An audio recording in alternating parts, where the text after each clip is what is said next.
When I saw that tiny bear cub on the side of the forest road, my breath caught in my chest because I realized he was all alone. At first, I froze. My first thought wasn't about saving him.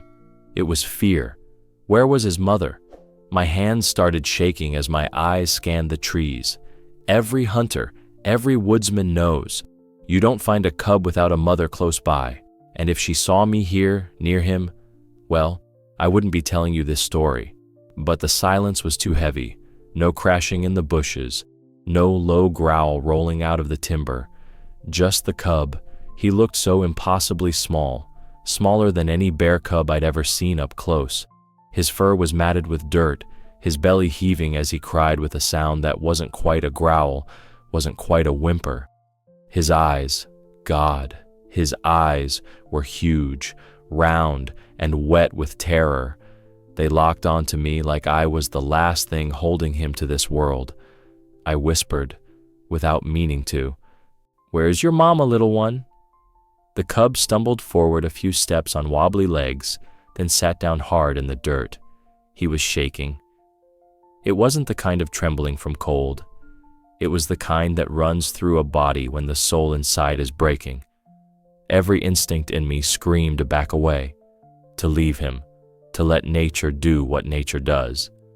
I told myself it wasn't my business, that stepping in could be worse, for him, for me. I even took a step back. But then, he made a sound I will never forget. It was a cry that rose up into the quiet evening, high and raw, and it cut straight into me like a blade. That was no wild call. That was a plea. My knees went weak. I don't know if you've ever felt an animal beg, but in that moment, I swear, that cub was begging me. I dropped to a crouch. My heart hammered so loud, I thought the whole forest could hear it. He tilted his head, ears flicking, and stared right into me. Not at me, into me. His gaze was too direct, too desperate. I told myself again, if the mother comes now, you're finished. But I couldn't move away, not when those eyes pinned me like I was the only thing left in his world. Slowly, I held out my hand. He hesitated. Then, with a sudden, clumsy lurch, he waddled toward me, stumbled over his own paws, and collapsed right against my boots. I swear my breath stopped. He pressed his little body to me, trembling so violently I could feel it through the leather. His fur was coarse with mud, but under it his skin burned with heat, like a fever.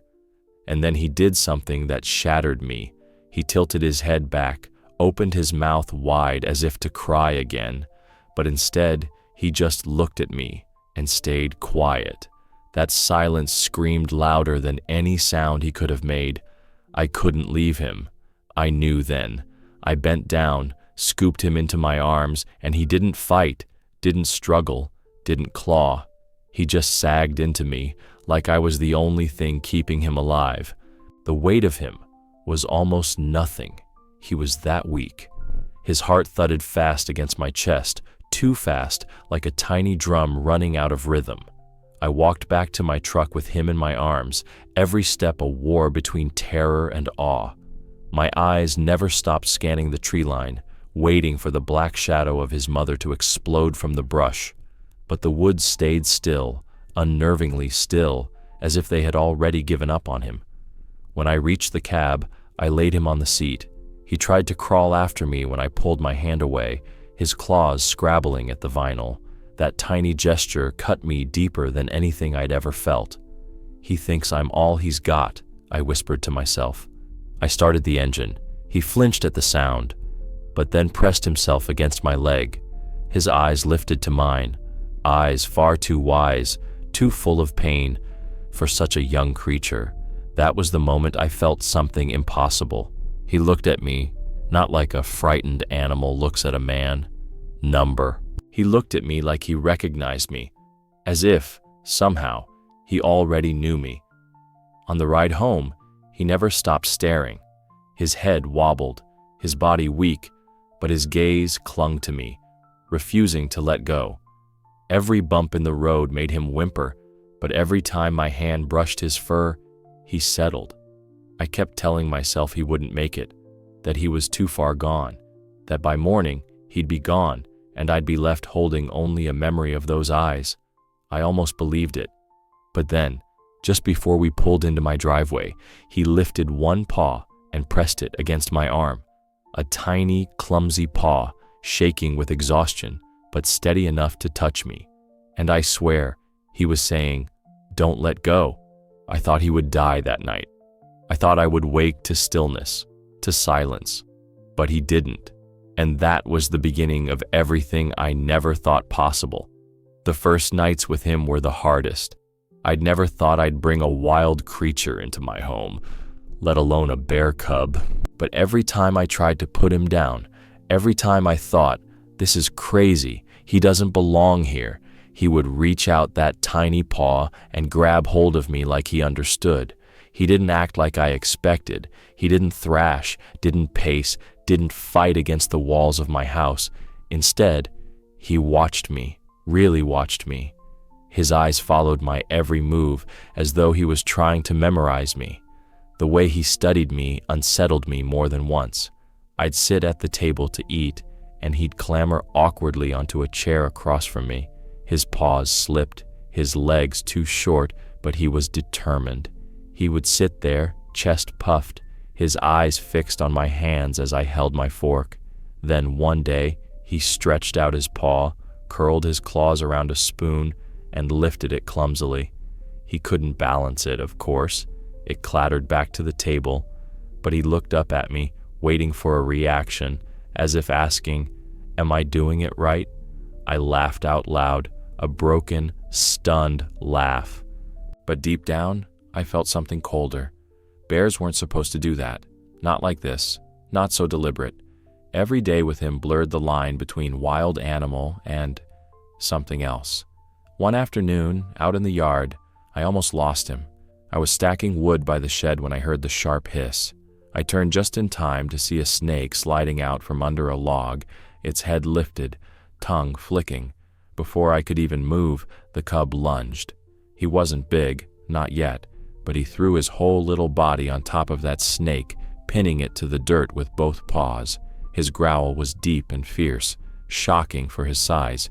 He didn't back down, not even when the snake writhed beneath him. I rushed over, grabbed a shovel, and killed it before it could strike. My knees shook as I looked at him, this tiny creature I'd thought too fragile to live through the night, now standing guard over me with fire in his eyes. "You saved me," I whispered. And he looked up at me with such certainty, such focus, that for a moment I felt like he understood every word. That night I couldn't sleep. I lay in bed, staring at the ceiling, hearing the echo of his growl. I told myself not to get attached, not to forget what he was. But then I felt a weight against the mattress. The cub had climbed up, awkward and clumsy, and before I could move him away, he pressed his body along mine. He laid his head on my shoulder, his warm, heavy muzzle pressing against me, and let out a sigh so deep, so human, it hollowed me out. I didn't push him off. I didn't dare.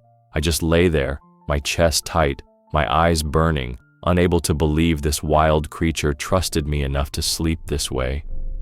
He stayed that way for hours, breathing slow, his nose buried in the curve of my neck.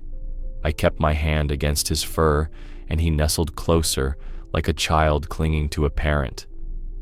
And that's when it hit me. Too fast, too sharp. He wasn't just surviving anymore. He was bonding. He was mine, and worse, I was his. It terrified me because every day he grew. His paws thickened, his muscles hardened under his fur. The cub I could once carry in one arm now strained my strength when I tried to lift him. I caught myself studying him in the mornings, measuring his growth against the door frame, against the chair he once couldn't climb, and I realized this couldn't last. He wasn't a pet. He wasn't meant for walls or fences. But then he would do something that broke me all over again, like the night he crawled into bed, pressed his head against my chest, and slept with his paw curled tight around my wrist. He breathed softly, steady, his body relaxing for the first time all day, and I thought, he's not wild right now. He's just a child who doesn't want to be alone. I felt his warmth seep into me, and I knew I was in too deep. He slept with his face buried in my hand, like I was his anchor, his safety, and I couldn't look at him without my throat closing. He's growing too fast, I whispered to myself. I thought it was only a matter of time before he would outgrow me, outgrow this strange bond, outgrow the house itself. I thought this miracle had an ending written in stone.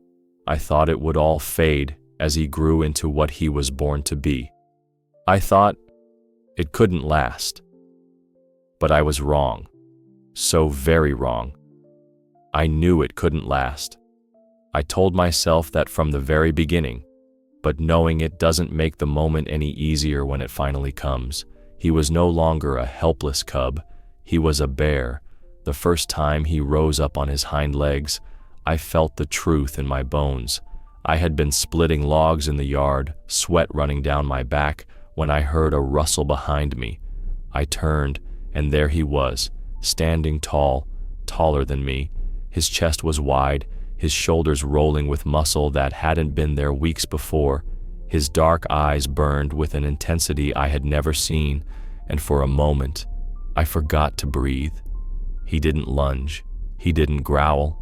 He just stood there, swaying slightly, like he wanted to show me who he was becoming. And God help me, I felt proud, terrified, but proud. From that day on, he changed. He started patrolling the yard at night. He would pace along the fence, ears pricked, nose lifted, rumbling a warning deep in his throat at every shadow that moved. One evening, a stray dog wandered too close, and my bear let out a roar that shook the air. It wasn't a cub's whimper anymore. It was the voice of the wild, raw and commanding. The dog fled, but the sound carried. Neighbors began to talk. They stopped me at the store, at the gas station. Their words weren't unkind at first, just anxious. He's too big now. He's dangerous. What if he gets loose? Some even drove by my house at night just to see, headlights sweeping across the yard, catching his shape as he prowled. And every time, their fear grew. I couldn't blame them. Even I felt it, the knowledge that I was living beside something I could no longer control. Yet every morning, when he pressed his head against me, or reached out his paw, or gave me that look, I broke all over again. But it was coming to a point where choice no longer existed. One evening, as the sun dipped low, I sat on the porch with him at my feet. He rested his head on my knee, heavier now, his breath slow and steady. I stroked the thick fur between his ears and whispered the words I had been dreading. I can't keep you here anymore. His ear twitched. He didn't move, didn't react, but somehow I felt he understood. The next morning, I loaded the truck.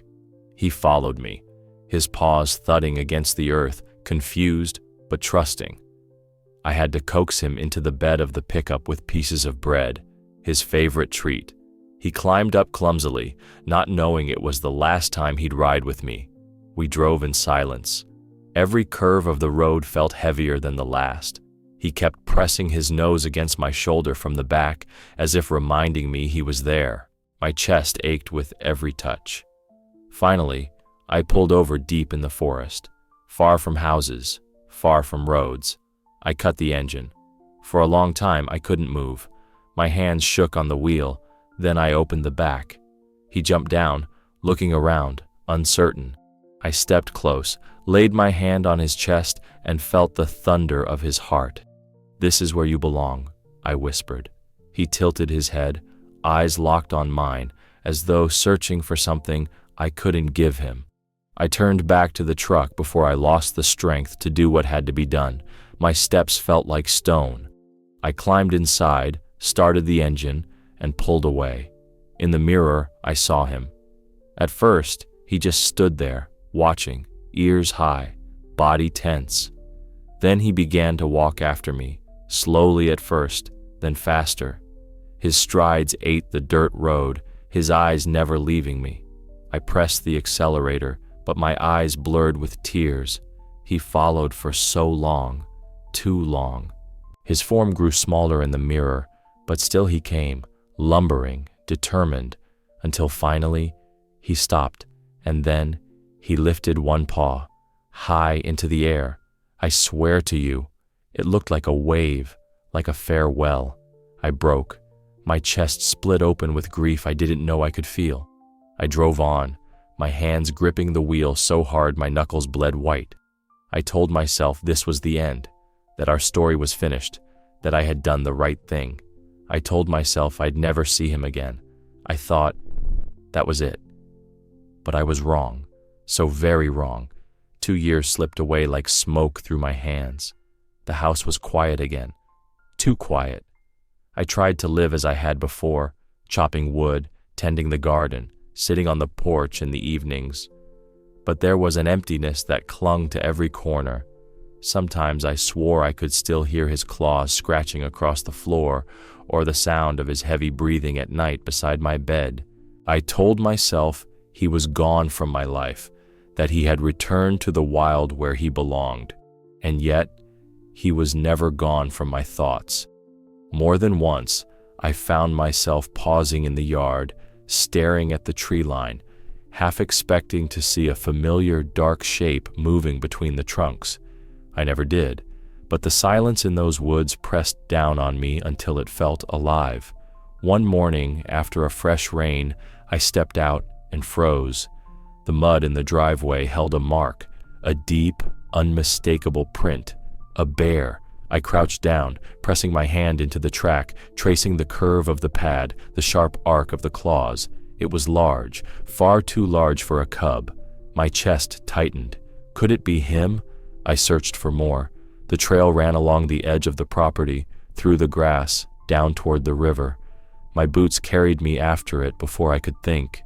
Every step was a war inside me, fear, hope, grief. At the riverbank the tracks vanished, swallowed by the water. I stood there for a long time, staring at the rippling surface, my throat dry, my heart hammering. Was it you? I whispered into the trees. Did you come back? No answer came, only the wind. Nights were worse. Some evenings, as the moon climbed high, I would hear it, a sound that froze me in place, a roar, distant but unmistakable, rolling across the hills, deep, wild, shaking the night. Each time it came, I sat rigid in my chair, my breath shallow, my chest locked. That sound ripped open old wounds I had tried to close. I told myself it was just another bear, that it was foolish to believe otherwise, that the forest was full of them, and I had no right to think the voice belonged to mine. But when the echoes died, I felt the ache all over again. Sometimes I caught myself doing something strange, talking into the silence, standing at the edge of the porch, staring into the shadows, my lips moving. I hope you're alive out there. I hope you found your own kind. Do you remember me? The words slipped out before I realized, and when I did, shame burned through me. Who talks to an empty forest? Who believes an animal could still be listening, still remembering? And yet, I couldn't stop. One night, I woke with the feeling of eyes on me. The room was dark, the only sound the ticking of the old clock. My skin prickled. I sat up, heart pounding, and stared at the window. The curtains swayed gently. Nothing more. No shape, no movement. But the sensation was so strong I couldn't sleep again. It happened more than once, out chopping wood, and suddenly stopped cold, certain I was being watched. Out mending the fence, feeling the hair rise on the back of my neck, always the same weight pressing into me, as if the forest itself had eyes. Days passed, months, seasons turned. Each time I thought I'd let go, some small sign pulled me back, a broken branch, a distant call, a track in the dirt that vanished before I could follow it. I tried to bury the hope, tried to accept that what I'd had with him was gone forever. One night, sitting by the fire, I said it aloud, firm and final. It was just another bear. That's all. He's gone. I waited for the ache to ease, for the silence to agree with me, but instead, the emptiness only deepened. Because in my heart, I knew the truth I wouldn't admit. I wasn't ready to let go. I thought I had silenced the story. I thought this was just me, an old fool haunted by the past.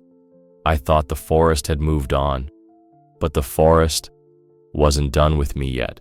It was late, the kind of late when the world goes hollow and every sound feels too sharp, too loud. I was alone, sitting by the fire, the room flickering with restless light. The house creaked with its usual night groans, and I told myself, as I always did, that the silence was ordinary. Then I heard it, not the shuffle of a raccoon, not the scratch of a fox. Heavier, slower, deliberate. Footsteps. They thudded against the ground outside my house with a weight that made my skin crawl. 1, 2, then another. My chest tightened with each one until I was gripping the arms of the chair just to keep from shaking. I told myself to stay calm, that it was probably nothing. But then, something moved past the window. A shadow, too tall, too broad. My breath caught in my throat, frozen like ice. And then I saw them. Eyes. 2 enormous dark eyes staring in at me through the glass. They caught the firelight and glowed like coals, unblinking, locked onto mine. My whole body went rigid. My mind screamed one word: bear.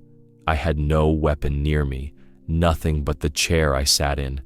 My pulse hammered so hard I felt dizzy, the room spinning around me. The eyes blinked once, slowly, and then they moved away. I heard the steps again, closer this time, circling. The floor creaked under my feet as I stood, moving toward the door without meaning to, as if pulled by some invisible string. My hand hovered over the knob when the sound stopped. Silence. And then, the hinge groaned. The door. My door. It creaked open, inch by inch, and a shadow filled the frame. Broad shoulders, a massive head, the outline of claws that could rip me apart in seconds. The firelight flickered across his shape, and my knees nearly gave out. This was it. The wild had come for me. The bear I had once cared for had turned into something else, something untamed, something that no longer remembered who I was. I braced myself for the end. My chest burned, my legs trembled, my throat dry as dust. I prepared for the crash, for the weight of him slamming me to the floor, for teeth and claws and blood. I prepared for the worst. But then he stepped fully into the light, and everything inside me collapsed. He didn't charge, he didn't roar, he just stood there in the doorway, filling the space with his presence, and looked at me. Those eyes, those same dark eyes I had seen through glass, now glistened in the fire's glow, and there was something in them that stopped my heart. Not rage, not hunger, something human. He held my gaze with a depth I cannot explain, a recognition that froze me where I stood. My fear cracked, just for a second, and something else broke through, something I hadn't felt in years. Hope. Because in that impossible moment, staring into those eyes, I thought I knew him. I thought, it's him. I couldn't breathe. My whole body shook, torn between terror and disbelief, but I couldn't look away. Those eyes were not the eyes of a stranger. They were the eyes of a memory returned to life. The silence between us felt alive, heavy with something I didn't dare name. He didn't move closer. He didn't retreat. He just stood, watching me, his breath rising and falling like the slow tide of an ocean. I thought of the cub who once pressed his paw to my hand, who once curled against me like a child in the night. I thought of the farewell on that dirt road, the paw lifted high as if waving goodbye. And now, here he was, not a dream, not a ghost, a shadow made flesh, standing in my doorway, looking at me with eyes that told me one impossible thing. He remembered. For a long moment, neither of us moved. He stood there in the doorway, a giant shadow framed by firelight, and I stood frozen in place, my hands trembling at my sides. The weight of his gaze pressed into me so hard I thought my chest would cave. Then, he shifted. He lowered himself, slow, deliberate, until his massive body sank down onto all fours. His claws scraped gently against the floorboards, but he made no sound beyond that. No growl, no rush forward. He simply waited, as if giving me time to decide whether to fear him or trust him. My breath came shallow and quick. I had every reason to fear, every reason to believe that in one motion he could end me. Yet, something in his stillness held me there, something I couldn't turn away from. And then, in the flicker of the fire, I saw it. A scar, running just beneath his left ear, down across the thick fur at his neck. A mark I knew, a mark I remembered from long ago when he had scraped himself on the old fence post near the shed. My throat tightened, my vision blurred. "It's you," I whispered. He lifted his head slightly, as if he'd heard, and then I saw the second thing. On his chest, hidden beneath the swell of fur, the flames caught a patch of pale color, a small, uneven white patch, the same patch I had traced with my hand when he was a cub, when I held him against me as he slept. I stumbled back a step, my knees weak. My mind screamed that it couldn't be real, that it wasn't possible. 2 years, maybe more. He should have forgotten me. He should have grown wild, untouchable, unreachable. But the proof was right in front of me. This wasn't just a bear. This was my bear. My heart nearly broke with the weight of it. He didn't move. He didn't force the moment. He simply waited. His breath came steady and slow, his eyes never leaving mine. And I couldn't resist. My hand rose, trembling so hard I could barely keep it steady. Inch by inch, I reached toward him, every nerve in my body screaming, every instinct telling me to stop. I thought of the strength hidden in those paws. One swipe and I'd be gone, one mistake, and my story would end here, in this room, with no one to hear it. I thought, this is it, he's going to crush me. I thought I was insane to even try. But then my fingers stretched out into the space between us, shaking, waiting for the blow, and instead, he leaned in, his massive head lowered, his muzzle brushing against my palm. The touch was so gentle it undid me. His nose pressed softly against my skin, warm and damp, the same way he had done years ago when he was small enough to fit in my arms. My chest broke open. Tears spilled down my face before I knew they were coming. "He remembers," I choked out. Dear God, he remembers. I wanted to collapse to my knees, to bury my face in his fur the way I once had, but I couldn't move. I just stood there, frozen in awe, my hand trembling against the impossible truth in front of me. He could have done anything. He could have snapped my bones, torn me apart, ended me without a thought. But he didn't. Instead, he pressed harder, nudging my hand as if asking me not to let go. And I realized I was shaking, not from fear anymore, but from wonder. I couldn't stop staring into his eyes. They weren't the wild, empty eyes of a beast. They were deep, searching, full of something that felt too much like memory. In that moment, the years between us dissolved. I wasn't standing before a towering beast of the forest. I was standing before the same cub who once slept with his head on my shoulder, who once wrapped his paw around my wrist like I was all he had. He touched me again, softer this time, his nose brushing against my open palm, like a child greeting a parent, like he had never forgotten, and I broke, whispering the only words that came, "It's you. It's really you." The weight of his touch still lingered on my palm when he pulled away. He gave a low breath, almost like a sigh, then turned toward the door. For a moment I thought he was leaving, that our impossible reunion was already over. But he stopped at the threshold and glanced back at me, as if asking me to follow. My legs moved before my mind caught up. I stepped out into the cool night air, the firelight fading behind me. The forest stretched, dark and endless, the moon casting pale shadows across the yard. He padded a few steps forward, then turned, his massive head dipping toward the trees. His body language was unmistakable. He wanted me to see something. My stomach nodded. Every instinct screamed not to go deeper into the night, but I couldn't resist him. I followed. And then, I heard it. A sound so small, so fragile, it barely reached my ears. A high-pitched squeak, almost like a whimper. I froze. The sound came again, from the bushes at the edge of the yard. My chest clenched. Slowly, I stepped closer. Branches rustled, leaves trembling. And then, I saw it. A cube. Tiny, trembling, its fur messy and damp, its eyes wide with fear.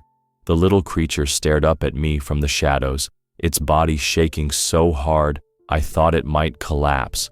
My breath caught. I turned back toward him, toward the great bear who had led me here. He stood just a few feet away, his eyes locked on mine, his head lowered in a way that made my heart shatter. He wasn't guarding the cub from me, he was offering it. For a long moment I couldn't move, my mind spun with disbelief. I had once taken him in when he was small, fragile, abandoned. And now he was doing the same for me. A thank you, a gift. The realization struck me so hard I nearly staggered. He remembered my kindness. He remembered the nights I held him close, the mornings I fed him, the moments I shielded him from the world. And now, he was trusting me with what mattered most, his own blood, his child. The cub squeaked again, crawling weakly toward me on unsteady legs. My knees buckled as I bent down, my hands shaking as I reached out. When I lifted the tiny body into my arms, warmth flooded against my chest, and I felt the rapid beat of its heart, just as I had years ago. My vision blurred with tears. I looked up at him, at the massive shadow looming silent in the night. My voice broke as I whispered, "You're giving me your child." He didn't move closer. He didn't need to. The message was clear. His dark eyes glistened in the moonlight, filled with a weight that went beyond instinct. He trusted me, and that trust crushed me more than any roar, more than any claw ever could. I held the cub tighter, feeling its tiny body tremble against me, and I wanted to protest, to cry out, "I can't do this again. I can't carry the weight of another life." I thought, I'll fail this time. I'll fall short. I'll break under the weight of it all. I thought I couldn't relive it. But then the cub pressed its face against my hand, just as he once had. And in that single touch, I felt the circle close. I understood. This wasn't just an accident. This wasn't just nature playing games. This was something greater, something deeper. He was telling me. He remembered. He was telling me, "Thank you." He was telling me, "I trust you more than the forest itself." The great bear lifted his head then, gazing at me one last time. Our eyes locked, and my heart ached so violently I thought it might burst. In that look was everything words could never carry. Gratitude, memory, trust. And then, he stepped back, fading slowly into the darkness of the trees, his shape swallowed by shadow. I stood there trembling, the tiny cub in my arms, my soul torn open. He gave me the most precious thing he had, I whispered into the night, and I knew my life would never be the same again. I stood frozen in the yard, the tiny cub pressed against my chest, my arms trembling under the weight of something far heavier than its body. My mind spun, my breath ragged, but my eyes refused to leave him. My bear, the one I had raised, the one I had let go. He hadn't come here by chance. I knew it now, as surely as I knew the beating of my own heart. He remembered. The great bear turned his head toward me once more. His dark eyes caught the moonlight, and in them I saw no wild hunger, no empty instinct, What I saw was meaning, a depth I could not explain, a message that no words could carry. I whispered without thinking, my voice cracked and trembling. "You came back." You remembered. He stood still for a moment longer, his breath misting in the cool air, each exhale slow and steady. The forest seemed to hold itself quiet around him, as though even the trees understood this moment was sacred. Then he shifted, one step backward, another, slowly, deliberately, as though he knew that leaving was harder than staying. His gaze never wavered from mine, and each step felt like a pull in my chest, tearing something loose inside me. I wanted to call out, to beg him to stay. I wanted to fall to my knees and plead for one more minute, one more touch, one more look, but the cub in my arms whimpered softly, and I realized this was the minute, this was the look. The gift had already been given. The bear paused at the edge of the trees, his massive form framed by the dark forest. He lifted his head high, eyes fixed on me as if burning this moment into memory. And then he turned.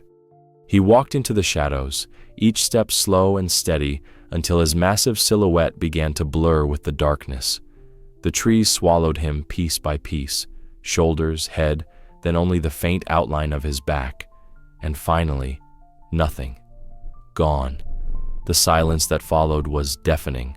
I stood in the yard, the night pressing in, my heart hammering in my throat. My arms ached from holding the cub, but I couldn't let go. I didn't dare. For a long time, I couldn't move. My mind tried to make sense of what had just happened, tried to label it, reduce it, explain it away. Maybe I had dreamed it. Maybe grief and memory had conjured it all. Maybe the forest had tricked me. I thought, this is madness. I've finally gone mad, seeing ghosts in the shadows. I told myself it was just a vision, just another bear. But then, I looked down. The cub shifted in my arms, blinking up at me with wide, frightened eyes. Its tiny paw pressed weakly against my chest, and its body trembled against mine. And I knew. It wasn't a vision. It wasn't madness. Because I was holding the proof. He had left his child with me. The truth crashed over me so hard I could barely breathe. He had trusted me with his legacy, with the most fragile, sacred part of his world. He remembered the nights I had held him. He remembered the warmth, the food, the protection. He remembered that I had been his shelter when he had none, and now he had chosen me again. Tears burned down my face as I whispered, "Why me?" The cub nestled closer, as if answering without words. And then, in a single moment of blinding clarity, I understood. It wasn't about me. It was about something greater, about memory, about trust, about the bridge between us and the wild that we are too blind, too proud, too foolish to see. I had always thought animals were ruled by instinct alone, that they lived in the moment, forgetting as quickly as they moved on. But I was wrong. They remember. They know gratitude. They know loyalty. And as I stood there, shaking beneath the endless night sky, I realized the truth that will haunt me until my last breath. He had given me the most impossible gift of all, not just his cub, but the proof that we are not as different as we think. I thought I had gone mad. I thought it was all an illusion. But then I looked down at my arms, and the cub was still there, warm, alive, trembling, the proof that everything I had seen was real. And I whispered into the silence, he trusted me with the most precious thing he had, his child. I don't know how long I stood there in the yard, the night wrapped tight around me, the cub pressed against my chest. The forest had already swallowed him, the great shadow, the bear who had once been mine. But even though my eyes could no longer see him, my soul still felt him. The little cub whimpered again, its tiny claws catching on my shirt, its heartbeat rapid and frantic. And in that fragile rhythm, I heard the echo of another heartbeat from years ago when I carried a different cub in these same arms. My breath caught, my whole body shook with the weight of it. This was impossible. This wasn't how the world worked. And yet, I had seen it. He remembered me. He had come back not for food, not for shelter, not by chance. He had come back because memory had brought him, because gratitude had led him, because in his wild, untamed heart, he had carried me with him through the years. The cub squirmed in my arms, and I pressed it closer, afraid that if I let go, the vision would vanish. But it didn't vanish. It breathed. It trembled. It was alive. The night was so still, I could hear my own heartbeat crashing in my ears. I sat down on the old porch steps, my knees weak, my arms aching, the cub curling into me for warmth. I stroked its tiny head with a hand that still trembled from shock, and all at once, the silence broke inside me. I sobbed, not the clean kind of crying, the kind that rips out of you when the truth is too big to carry, because I understood now. He had trusted me with the one thing no creature in the wild ever gives away, his child, and in that moment, I felt myself split open. He remembered. He knew. He had given me proof that animals do not just survive. They feel, they recognize, they return. If your heart is racing right now, if you feel what I feel, then you understand. Subscribe to the channel. Here, we tell the truth about nature's miracles. I pressed my face into the cub's fur, inhaling the warm, earthy scent, the same scent I had once breathed in from him years ago. The circle was complete. I was holding yesterday and tomorrow at once, but I couldn't escape the terror mixed with the awe, because with this gift came responsibility. The weight of it crushed me as much as it saved me. I whispered into the night, though I knew he could no longer hear. Why me? Why now? No answer came, except the cub's tiny sigh as it settled deeper into my arms, trusting me completely. That trust shattered me. I remembered the first night I carried him, so small, so weak, I thought he would die before morning. I remembered the way he had pressed his paw to my hand, asking me not to let go. And now his child had done the same. It was like time itself had folded back on me, delivering me into the same moment twice, a second chance, a second miracle. And yet, I couldn't believe it. I shook my head, wiping tears from my face with the back of my hand. This can't be real. This can't happen. Not in this world, but it had happened. Because in my arms was the proof. The warm, breathing, fragile proof that I was not dreaming, not hallucinating, not lost in memory. I thought of what people would say if I told them. They would laugh. They would call me a fool, a liar, a man blinded by loneliness. They would say, animals don't remember, don't give thanks, don't love. But I know what I saw. I know what I held. I know the truth that no one can take away from me. Animals remember. They know gratitude. They know trust. The great bear had walked into the dark, but he had left behind the brightest light of my life. And as I sat there under the stars, the cub nestled against me, I felt the entire world tilt. Because I understood something I never had before. We think we are the ones who teach, the ones who protect, the ones who know better. But that night showed me the opposite. It was not me who had saved him. It was him who had saved me, by remembering me, by trusting me, by showing me that nature carries wisdom we can't even begin to grasp. The cub stirred, let out a small sigh, and for a moment I swear I felt the echo of his father's breath in that sound. I closed my eyes, unable to stop the flood of tears. Such a thing should not be possible. It defies every rule, every logic, every piece of knowledge I thought I had. But I saw it, I lived it, and it changed me forever. I held the cub close, whispering through my tears, he trusted me. He gave me the most precious thing he had, and at last, my body gave out. I lowered my head, eyes burning, chest heaving, the truth too big to hold inside me any longer.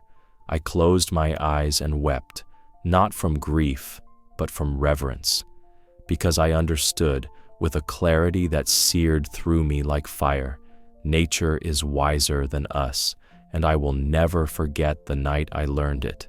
If your heart is full of reverence right now, write in the comments, nature is wiser than us.